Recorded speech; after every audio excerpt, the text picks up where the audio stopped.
آپ نے یہ سنا ہوگا کہ جی قائد اعظم جو ہیں وہ جب گورنر جنرل بن گئے پاکستان کے تو جناب وہ تنخواہ نہیں لیتے تھے. یہ بات بالکل غلط ہے.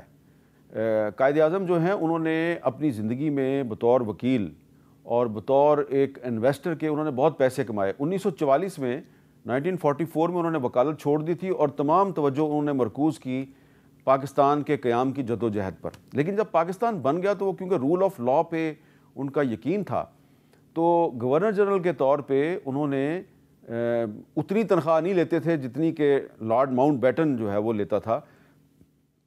لیکن وہ تنخواہ نہ صرف لیتے تھے بلکہ اس تنخواہ پہ ٹیکس اور سپر ٹیکس بھی ادا کرتے تھے. یہ ایک کتاب ہے جی قائد اعظم محمد علی جناح دولت جائیداد وصیت. ڈاکٹر سعد خان نے بہت ریسرچ کر کے یہ کتاب لکھی ہے. اس موضوع پہ اور بھی کتابیں ہیں لیکن اس کتاب میں وہ یہ کہتے ہیں جی کہ قائد اعظم جو ہیں وہ یہ بات غلط ہے کہ وہ 1 روپیہ تنخواہ لیتے تھے. قائد اعظم جو ہیں ان کی جو ماہانہ تنخواہ ہے وہ 10,416 روپے 10 آنے مقرر تھی اور اس تنخواہ پر وہ بطور انکم ٹیکس 2,291 روپے منتھلی ادا کرتے تھے اور جو سپر ٹیکس ہے وہ ان پر عائد ہوتا تھا 3,190 روپے. اور اب یہ جو ان کی ٹوٹل تنخواہ تھی 10,416 روپے اس میں سے 6,112 روپے ٹیکس کٹ جاتا تھا بطور گورنر جنرل. تو یہ ان کی ضرورت نہیں تھی, تنخواہ ان کی ضرورت نہیں تھی. لیکن قائد اعظم جو ہیں ان کے ساتھ ایک دفعہ اس پہ کچھ ان کے جو ساتھی تھے انہوں نے بحث مباحثہ کیا کہ آپ نہ لیں تنخواہ, یہ تو آپ کے شان شان نہیں ہے, آپ تو اس سے بہت زیادہ ٹیکس ادا کرتے ہیں. تو قائد اعظم نے کہا کہ دیکھو بعد میں جو ہے نا وہ سرکاری فنڈز کا آڈٹ بھی تو ہونا ہے نا, تو بطور گورنر جنرل میں کوئی ایسی مثال نہیں قائم کرنا چاہتا کہ جی وہ گورنر جنرل جو ہے وہ 1 روپیہ لیتا تھا تو اس کا کیا آڈٹ ہوگا.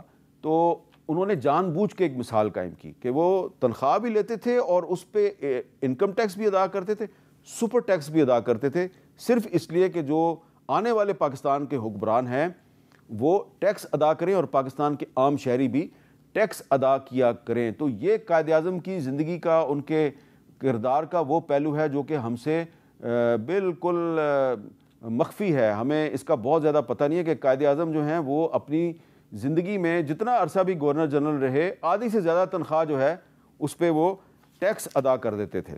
جیسا کہ میں نے آپ کو پہلے بھی بتایا کہ جو خان آف کلات تھے میر احمد یار خان بلوچ اور قائد اعظم محمد علی جناح کے درمیان بڑی دوستی تھی اور جو کلات اسٹیٹ اسمبلی تھی اس نے ڈبیٹ کے بعد یہ فیصلہ کیا تھا کہ جو ریاست کلات ہے وہ ایک انڈیپینڈنٹ اسٹیٹ کے طور پہ قائم رہے گی اور وہ پاکستان میں شامل نہیں ہوگی. لیکن پھر قائد اعظم نے خان آف کلات کے ساتھ مذاکرات کیے اور ان کے ساتھیوں کے ساتھ مذاکرات کیے. پھر قائد اعظم جو ہیں وہ خود بھی آئے, کبھی سبی آئے, کبھی کوئٹہ آئے اور ان کی خان آف کلات سے ملاقات ہوتی تھی. اور جب بھی قائد اعظم جو ہیں وہ خان آف کلات کے مہمان بنتے تھے تو وہ قائد اعظم کو 21 توپوں کی سلامی دیتے تھے, ڈسپائٹ دا فیکٹ, باوجود اس کے کہ کلات اسٹیٹ اسمبلی جو ہے اس نے ایک انڈیپینڈنٹ ریاست کے طور پہ اپنی حیثیت کو برقرار رکھنے کا فیصلہ کیا تھا. لیکن پھر قائد اعظم نے ان کے ساتھ بات چیت شروع کی. جو میں نے پہلے بھی آپ کو خان آف کلات کی جو کتاب ہے ان سائڈ بلوچستان, اس کا میں نے آپ کو حوالہ دیا, تو اس میں انہوں نے ایک پورا چیپٹر شامل کیا ہے کلاتس مرجر ود پاکستان کیسے ہوا. اور اس میں انہوں نے بتایا کہ قائد اعظم جو ہیں وہ جب اکتوبر 1947 میں ہمارے پاس آئے تو انہوں نے آ کے مجھے کہا کہ as an elder brother and friend I would sincerely advise you to merge your state with Pakistan.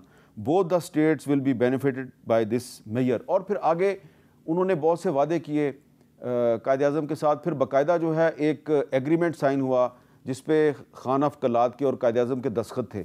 تو یہ جو ایک معاہدہ ہوا تھا خان آف کلات کے ساتھ اس میں یہ بھی چیز شامل تھی کہ جو بلوچ ہیں ان کو ایک علیحدہ صوبہ دیا جائے گا, ایک اس کی علیحدہ شناخت ہوگی, جو کہ بعد میں بلوچستان کے طور پہ ایک صوبہ جو ہے وہ بنا بھی دیا گیا. لیکن پھر جب 1 یونٹ بنایا گیا تو وہ وعدہ ٹوٹ گیا. بتانا صرف آپ کو یہ ہے کہ جب 14 اگست 1947 کو پاکستان قائم ہوا تو بلوچستان نام کا صوبہ جو ہے وہ پاکستان کا حصہ نہیں تھا.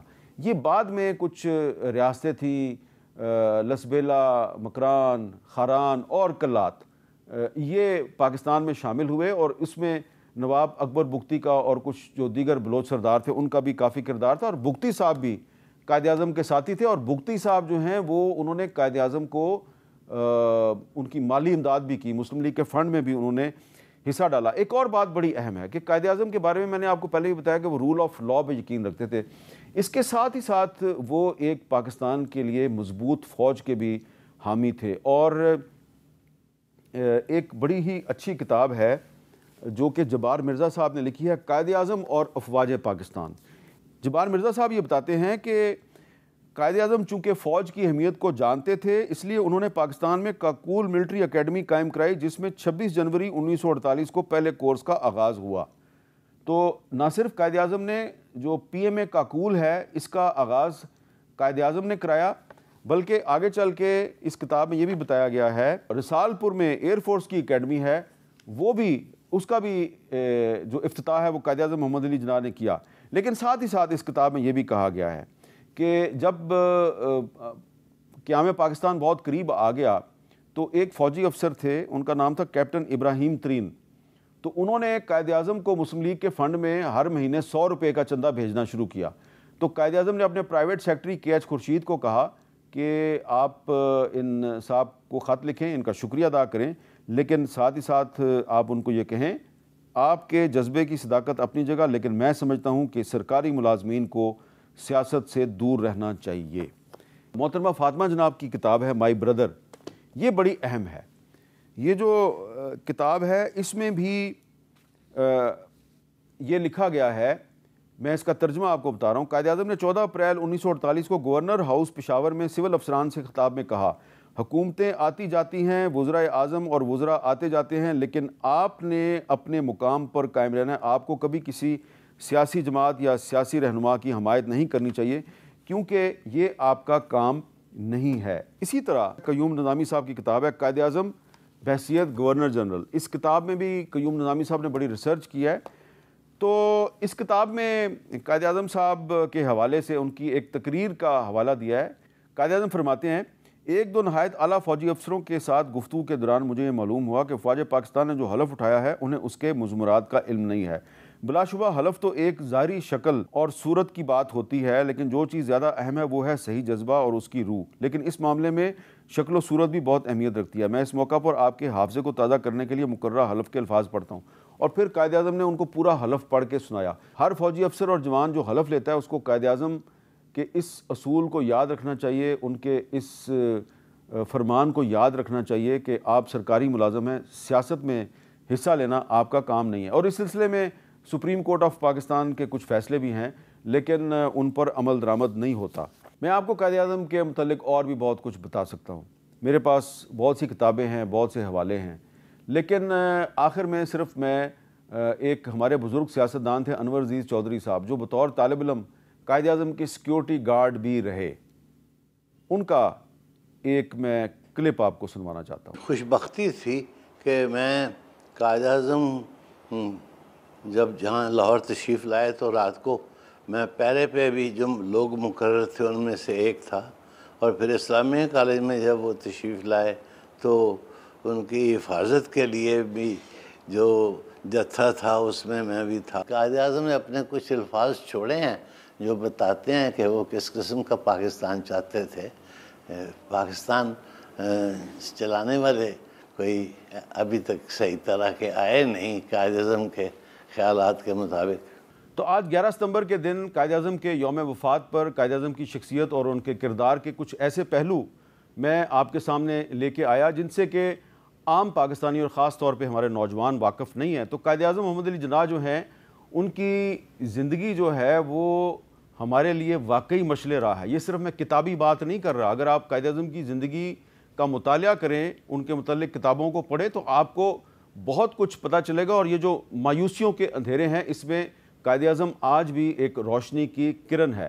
اور یہ جو آپ کو میرے پیچھے پارلیمنٹ نظر آ رہی ہے، اس پارلیمنٹ سے گزارش ہے کہ جس قسم کا کردار قائد اعظم کا پارلیمنٹ میں ہوتا تھا ویسا ہی کردار اگر آپ ادا کریں تو ہو سکتا ہے کہ یہ پارلیمنٹ جو ہے یہ پاکستان کو مایوسیوں کے اندھیروں سے نکال لے، لیکن صرف شرط یہ ہے کہ آپ کو قائد اعظم کے راستے پہ چلنا ہے، اور وہ راستہ اتنا آسان نہیں، کافی مشکل راستہ ہے۔ امید ہے کہ آپ قائد اعظم کے راستے پہ چلیں۔